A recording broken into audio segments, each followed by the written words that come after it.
L'actualité c'est sur Congo 26 Télévision et nulle part ailleurs. Bienvenue à ce journal, d'abord son ossature. À l'inspection générale des finances, le célèbre Jules Alinguete Kei passe à Christophe Bitassimwa, le nouvel inspecteur général, chef de service, nommé mercredi par Félix Tshisekedi. L'ancien flic anti-mafia, anticorruption et détournement des deniers publics va à la retraite après 37 ans de loyaux services rendus à la nation. À Massissi, dans la province du Nord Kivu, les enseignants du secteur public de ce territoire sont en colère pour non-paiement de leur salaire, une situation qui s'est aggravée avec l'occupation de cette partie du pays par les terroristes rwandais. Sport, en Ligue des champions de l'UEFA, Paris Saint-Germain et Inter de Milan s'affrontent en finale le 31 mai, un duel des Italiens contre les Français. Voilà tout pour les principaux titres. Félix Tshisekedi a mis fin aux fonctions de Jules Alinguete Kei à la tête de l'inspection générale des finances IGF qu'il dirigeait depuis 2020. L'ordonnance présidentielle annonçant sa mise à la retraite a été lue mercredi soir sur la télévision nationale. Christophe Bitassimwa Bayi, jusque-là chef des brigades de province, lui succède à la tête de ce service clé dans la lutte contre les détournements des fonds publics.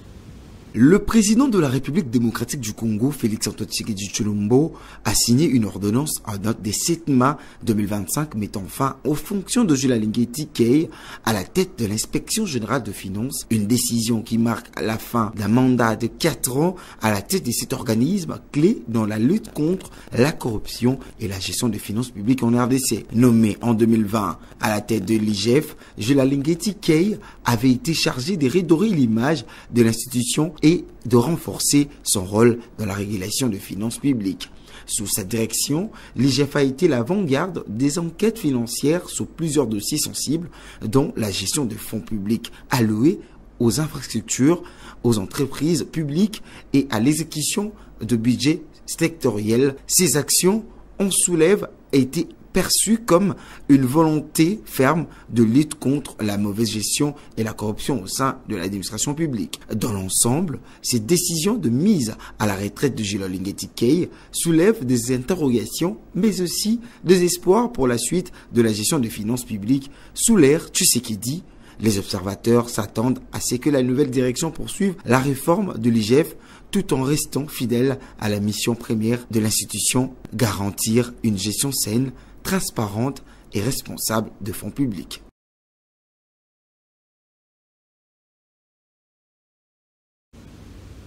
Les enseignants des écoles publiques du territoire de Massissi, dans la province du Nord Kivu, traversent une période de précarité en raison du non-paiement de leur salaire depuis janvier 2025. Cette situation s'inscrit dans un contexte de crise sécuritaire aggravée par l'occupation de la ville de Goma par l'armée rwandaise. Depuis le début de l'année 2025, des centaines d'enseignants du territoire de Massissi affirment n'avoir reçu aucun salaire de la part de l'État congolais, une situation qui plonge dans une détresse profonde. Certains témoignent avoir été contraints de recourir à des activités informelles pour répondre aux besoins de leur famille, tandis que d'autres ont carrément abandonné les salles de classe, faute de moyens pour s'y rendre au travail. Cette crise salariale intervient dans un contexte particulièrement tendu. Depuis février 2025, la ville de Goma est sous contrôle de rebelles de l'Alliance de forces congolaises pour le changement AFC M23. Ce climat d'instabilité a gravement perturbé les circuits administratifs et logistiques dans toute la région du Nord Kivu, rendant difficile la mobilisation et la distribution de fonds publics. Face à cette crise plongée, les syndicats d'enseignants de Massissi lancent un appel pressant au gouvernement central pour qu'il débloque le fonds nécessaire au paiement de salaires. Ils demandent également un plan d'urgence pour stabiliser les secteurs éducatifs dans les zones affectées par les conflits armés.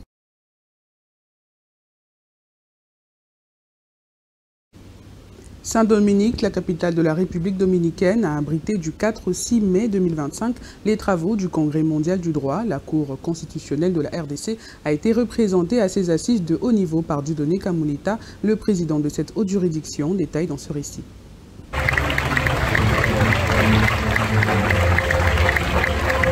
Aux assises de Saint-Domingue, en République dominicaine, le droit congolais a brillé sur la scène mondiale.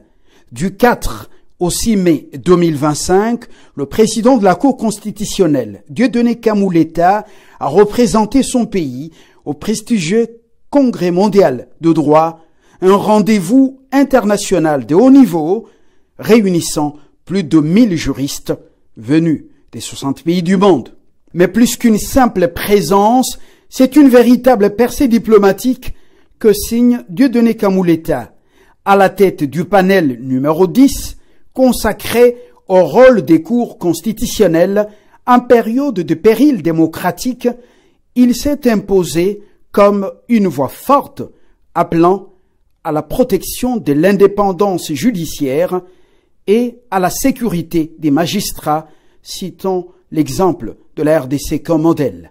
Autour de lui, des figures mondiales du droit et des personnalités politiques de haut niveau, notamment le roi d'Espagne Philippe VI, le président de la République dominicaine lui-même, les juges de la Cour suprême des États-Unis d'Amérique, les présidents des juridictions européennes et autres, une tribune de prestige où la voix de la République démocratique du Congo s'est fait entendre avec respect. En marge de ce congrès, Dieudonné Kamuleta a enchaîné les rencontres stratégiques, notamment avec son homologue belge, pour renforcer la coopération entre juridictions constitutionnelles. Une participation qui s'inscrit dans une dynamique plus large, celle d'un repositionnement international de la Cour constitutionnelle congolaise, désormais actrice incontournable des débats mondiaux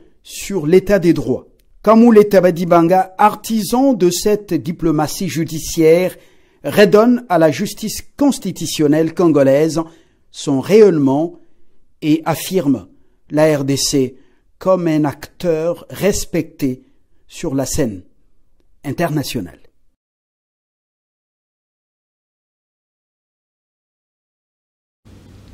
Renforcer la collaboration en vue d'une participation plus équitable des femmes aux prochains cycles électoraux en République démocratique du Congo. Tel est le leitmotiv de l'échange mercredi 7 mai à Kinshasa entre le président de la Commission électorale nationale indépendante, Denis Kadima, et une délégation de l'ONU Femmes, conduite par une experte en inclusion électorale. Les détails dans ce récit que nous propose Rebecca Kalonda. Je suis là en ma qualité de spécialiste de la participation politique à ONU Femmes. L'ONU Femmes tient au renforcement de la participation des femmes aux processus électoraux. Et ceci n'est pas seulement une ambition, mais plutôt un impératif démocratique. La délégation de cette agence onusienne auprès du président de la CENI, Denis Kadima, l'a bien fait savoir. Conduite par Emnas Gonda Yengbelegbele, experte en inclusion électorale et en égalité de genre, cette délégation a renouvelé son engagement à accompagner la CENI dans les prochains cycles électoraux à l'image de son soutien actif lors des précédentes échéances en République démocratique du Congo. Une collaboration saluée par Denis Kadima pour qui l'élargissement de la participation féminine reste un enjeu prioritaire tant au sein des structures électorales que dans la représentation politique. Alors que la République démocratique du Congo se projette déjà vers de nouveaux scrutins, cette démarche s'inscrit dans une dynamique de renforcement de la démocratie par l'inclusion avec l'appui constant des partenaires techniques et financiers. C'est parmi l'un des interlocuteurs clés qu'il faut. Ouvert mercredi au Vatican, le conclave devant conduire à l'élection du successeur du pape François s'est poursuivi ce jeudi. Après une journée de mercredi marquée par la fumée noire, signe que le nouveau pape n'est pas encore élu. Avoir les 2/3 du suffrage exprimé, c'est la ligne à franchir pour être élu nouvel évêque de Rome. Vu son caractère discret, les électeurs sont coupés de tout contact avec l'extérieur. Il faut signaler que contrairement aux années précédentes, le continent africain compte. Cette fois-ci, une dizaine de cardinaux électeurs. Ce conclave se tient au moment où le monde est fragilisé par les guerres et conflits. L'avenue Montabor de la municipalité de la Gombe, dans son tronçon au commandement et de la Libération, se trouve dans un état déplorable, au grand regret des usagers. Dans les oubliettes, bientôt une année, cette avenue est parmi les causes des embouteillages qui secouent la ville dans ce coin. Elle exige une réhabilitation urgente. Rebecca Kalonda a fait le constat cet après-midi. En plein cœur de Kinshasa, à quelques encablures des grandes institutions du pays, un scandale à ciel ouvert se creuse chaque jour davantage. Bientôt un an que l'avenue Montabor, pourtant stratégique, est laissée à l'abandon.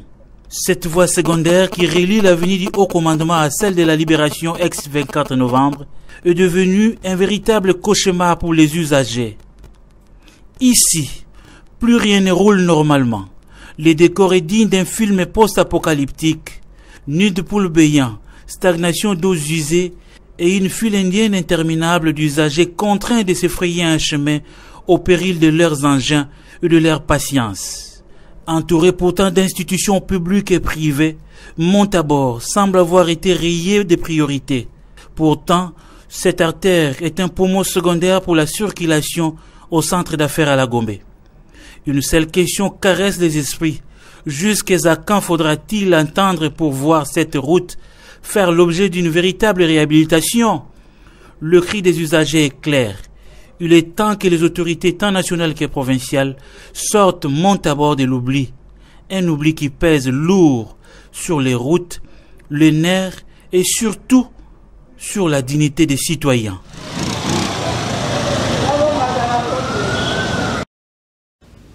C'est confirmé, l'équipe nationale de la RDC va disputer 2 matchs amicaux lors de la fenêtre internationale du mois de juin prochain. Ces rencontres se joueront le 5 et le 8 juin au stade de la Source à Orléans, confirme la Fédération congolaise de football association à travers ses réseaux sociaux. Les Léopards vont se mesurer d'abord aux Aigles du Mali le 5 juin avant de faire face à Madagascar 3 jours après. Le but de ces oppositions est de préparer les rencontres des éliminatoires du mondial prévues au mois de septembre prochain.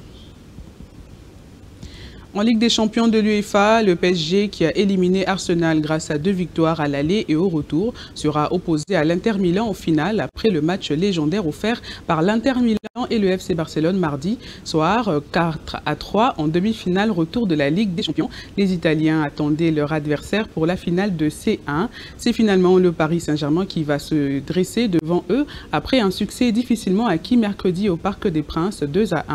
La finale aura lieu le samedi 31 mai prochain à Munich, en Allemagne. Fin de cette édition, je vous rappelle ses principaux titres. À l'inspection générale des finances, le célèbre Jules Alingué-Tekei passe à Christopher Bitassimwa, le nouvel inspecteur général chef de service nommé mercredi par Félix Tshisekedi. L'ancien flic anti-mafia, anticorruption et détournement des deniers publics va à la retraite après 37 ans de loyaux services rendus à la nation. À Massissi, dans la province du Nord Kivu, les enseignants du secteur public de ce territoire sont en colère au non-paiement de leur salaire, une situation qui s'est aggravée avec l'occupation de cette partie du pays par les terroristes rwandais. Sport, en Ligue des champions de l'UEFA, Paris Saint-Germain et Inter de Milan s'affrontent en finale le 31 mai en duel des Italiens contre les Français. Merci de nous avoir suivis et excellente suite de programme sur la chaîne de l'Unité nationale.